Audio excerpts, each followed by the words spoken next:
This is Cody, and you are tuned into B-Boy 45, broadcasting from the Seacrest Studios. And we have got another special edition of the latest news to keep you in the groove with Maya. Maya, what is going on, girl? Hi. Hi, how are you?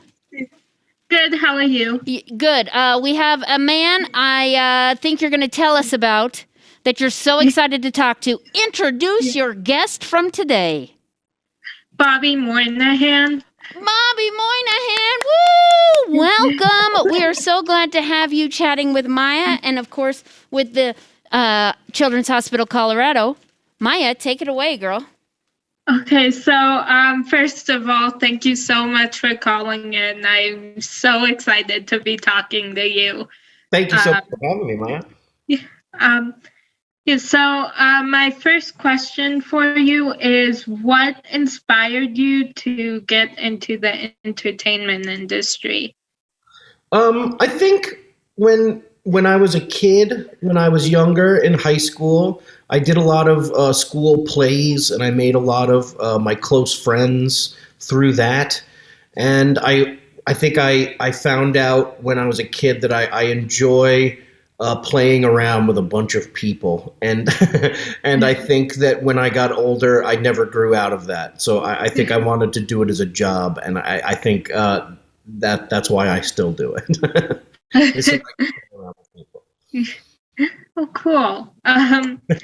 So you play Jaden Quapis in Mr. Mayor, which is one of my favorite shows, and I'm crossing my fingers for season 2. Me too. So how do you get into character to play Jaden? I wish I wasn't as much like Jaden as I am in real life. It's not that hard. When Tina Fey and Robert Carlock write jokes that are that funny, it's not that hard to act them out. I get into character by coming to work happy every day. But for Jaden, I just know Jaden is full of joy. So if I'm in a bad mood, I have to figure that out. I have to change it and somehow get myself in a good mood. Cool. So you were the voice of Chet in Monsters University. Yeah. Mel in The Secret Life of Pets, and Dude in the Descendants movies, as well as other voice work. What's the most challenging part about voicing an animated character? For me, I think it's trying to do something different. I think I'm such a huge fan of animation, and I really enjoy doing voiceover work.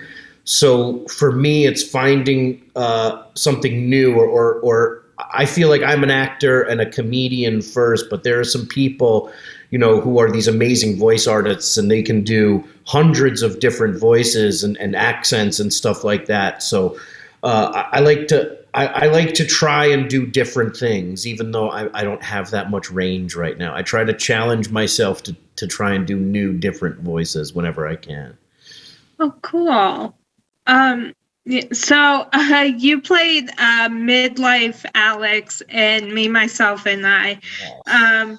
And I also loved that show. Okay. And I was obsessed with that show. And I'm just really quick, I'm just gonna save some time and just let you know that I love everything you do. Aw, same here. I watched a lot of your interviews. You're fantastic. Oh, thank you. So did you and Jack Dylan Grazer and John Larroquette work together on the character's mannerisms, since you all played the same character at different ages?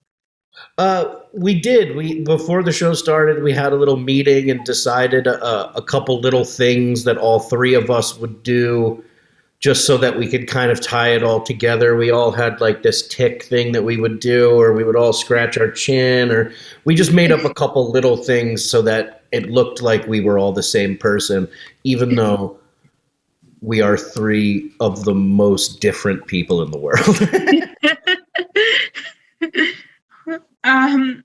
So you were part of Saturday Night Live for 9 years. What was the best part of being a cast member on this iconic show? For me, I think it was getting to contribute to something that I loved my entire life. Like I couldn't believe when we would stand there for the good nights. I couldn't believe, even in my 9th year, I couldn't believe that I was on Saturday Night Live still. I couldn't believe that I was standing there trying to make small talk during the hugs and the good nights, when I used to sit there as a kid and wonder, gosh, I wonder what they talk about during the good nights. They always seem so awkward. And when I was standing there feeling awkward because no one was hugging me, or you didn't know who, or you saw the host not getting hugged, so you felt you had to go over and hug them. I think like my favorite part about it was, I know it sounds silly, but being a part of it, I still can't believe it. Oh, cool. Yeah. Yeah, I've watched, like, I go down a rabbit hole always of like watching all your SNL videos. I haven't done it in a while. Yeah, so I will like spend hours just watching every video. So I'm going to spend some time.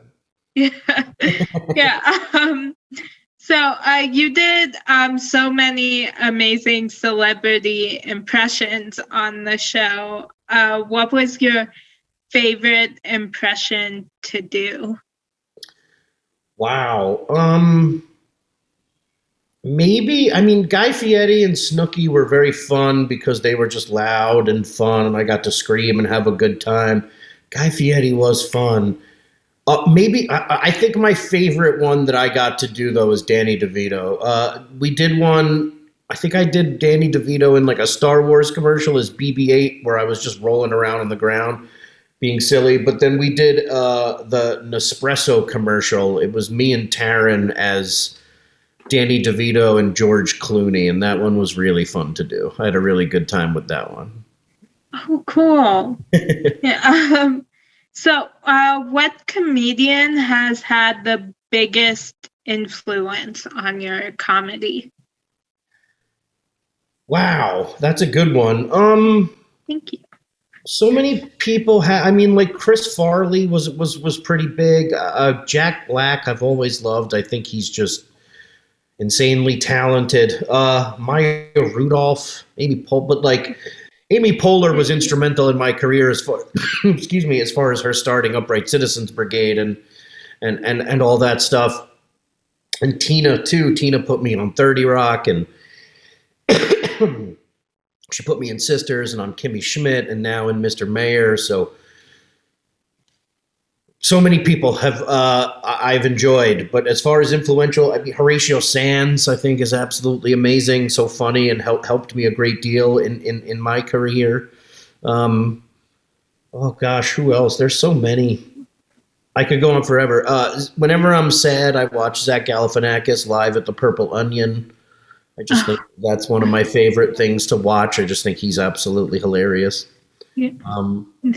Yeah, there any kind of comedy, but those are the ones that stand out to me right now. Oh, cool. Yeah. So you've been in and have guest starred in so many things, and you're also a writer. Have you had a favorite project that you've written for, or a favorite character that you've played? Yeah, I did a lot of writing at SNL. I feel like I learned how to write at SNL. So anything that I did there, like I wrote a lot of the Drunk Uncles with Colin Jost, and those were always fun to do. More recently, I wrote this a series well, yeah, a series called Lofi that I enjoyed playing. It's not really for children, but but I enjoyed that. Trying to think of what else. Yeah, any of the stuff I wrote on SNL, I had a really good time. I'm realizing that all the stuff I've mentioned was not good for children. I Yeah. do like that That's show. okay. We always say to our kids, check with parents before watching anything, get their permission, because we have lots of big kids, teenagers like Maya here watching the show. So there are some kids it might be appropriate for. Yeah. Yeah. So, what is your biggest pet peeve? Just in general? Yeah. Wow, that's a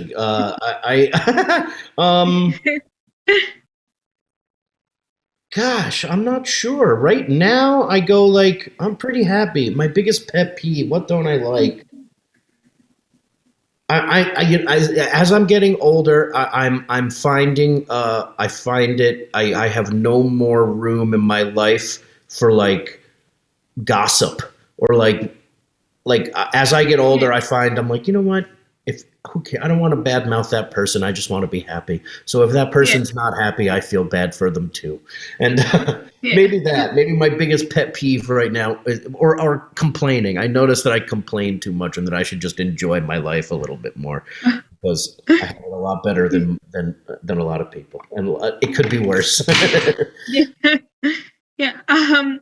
Yeah, I just want to say really fast, you're on SNL. I think one of my favorite sketches that I found is the Sopranos Diaries, where you guys go back to high school. I just like watch that and I'm like crying from laughing.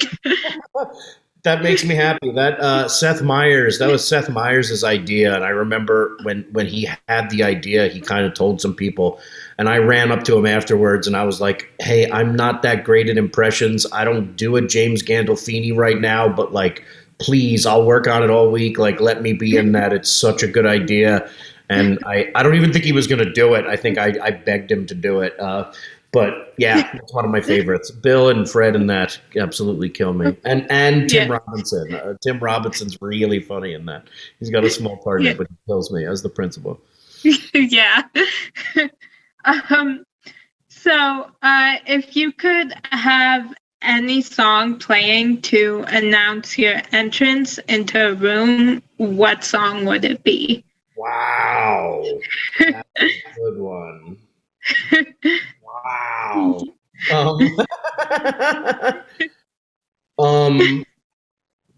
What is a great entrance music? I feel like Crazy in Love by Beyonce has a really good start to it. Like that would be great.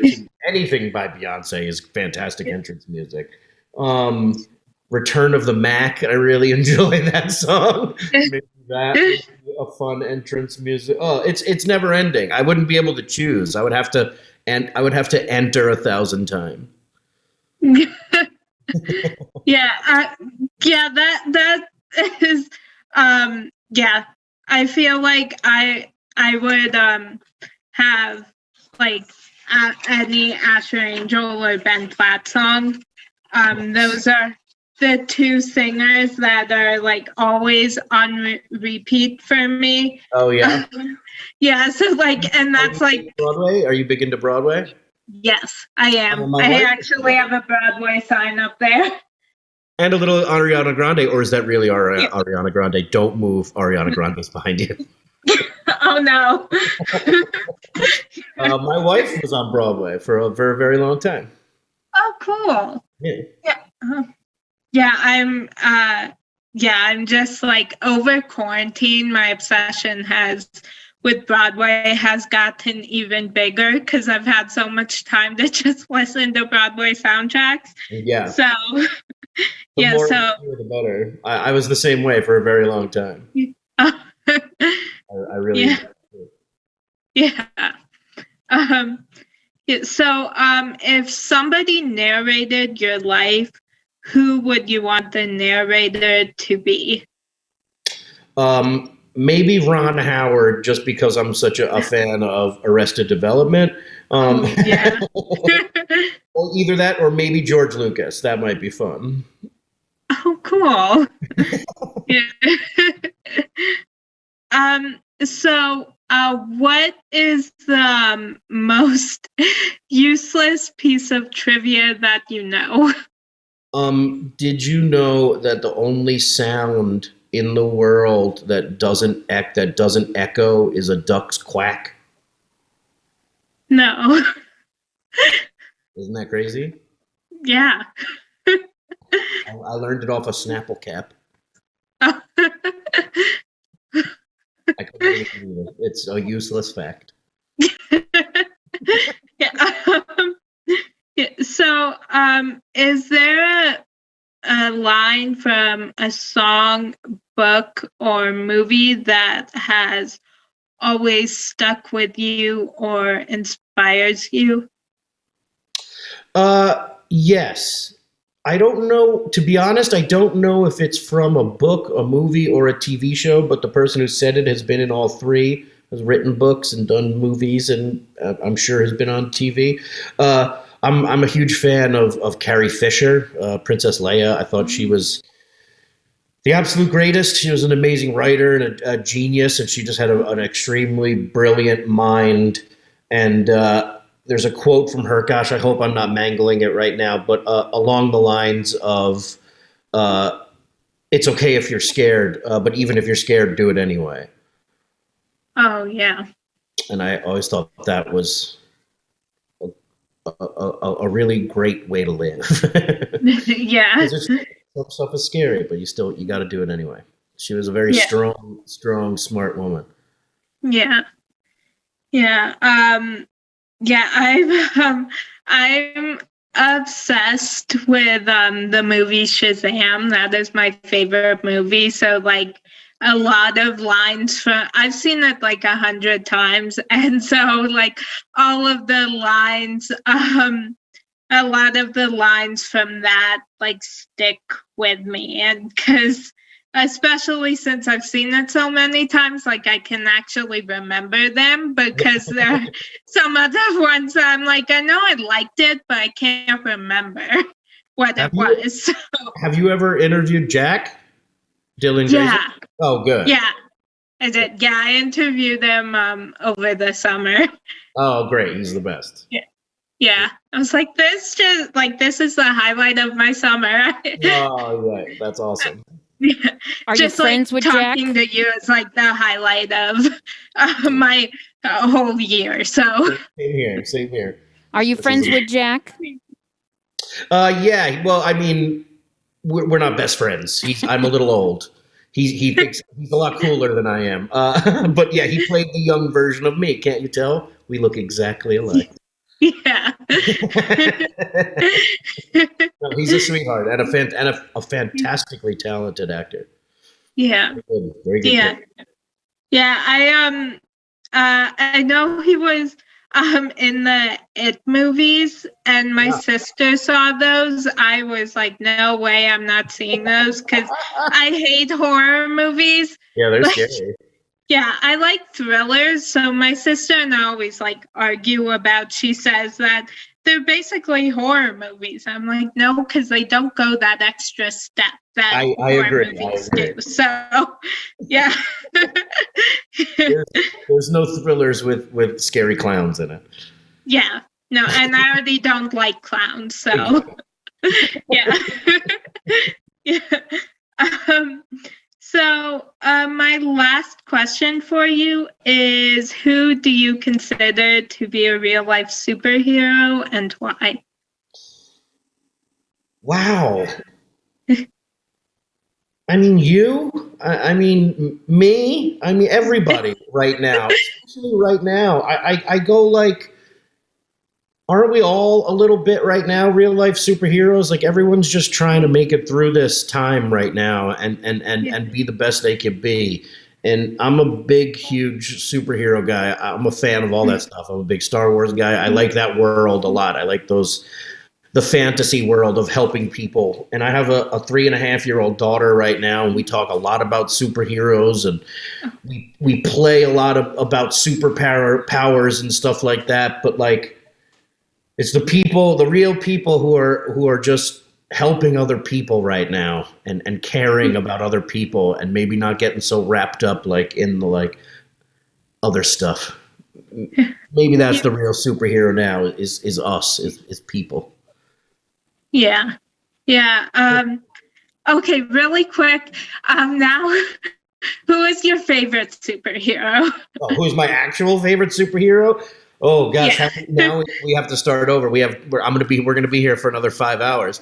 Oh boy. I definitely can't pick one. I like villains in the superhero world. I like the Blob because I think he's funny. Superman is like great. Oh God, I'm just gonna say right now, Wonder Woman. Wonder Woman's my favorite. Okay, cool. Yeah. I have to be honest. I was like never that into superheroes, but then Shazam premiered, and then I remember we went to see it one day after school, and then after the movie, I was just like completely obsessed. He is my favorite superhero ever. And then over quarantine, I've rewatched all of The Flash, and I've binge watched Arrow. So like all the superhero shows I'm watching. You're catching up now. You're making up for lost time. Yeah.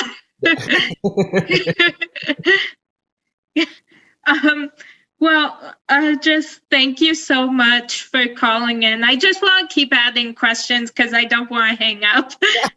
Feel free. Don't tempt her. Well, thank you so much for spending so much time with us. And of course, Maya has a weekly show here. I'm sure she will keep us updated on all the whereabouts of where you are and where we can catch you in all your different fun TV and movie and everything else. Thank you so much, guys. What an absolute pleasure, Maya. You made my day. Thank you. Thank you. You made my day. And you both made my day. We'll try and watch Shazam together someday. Yes. All right. Take care. Thank you so much. Bye-bye. Thank you so much, guys. Bye, everybody. Thank you for having me.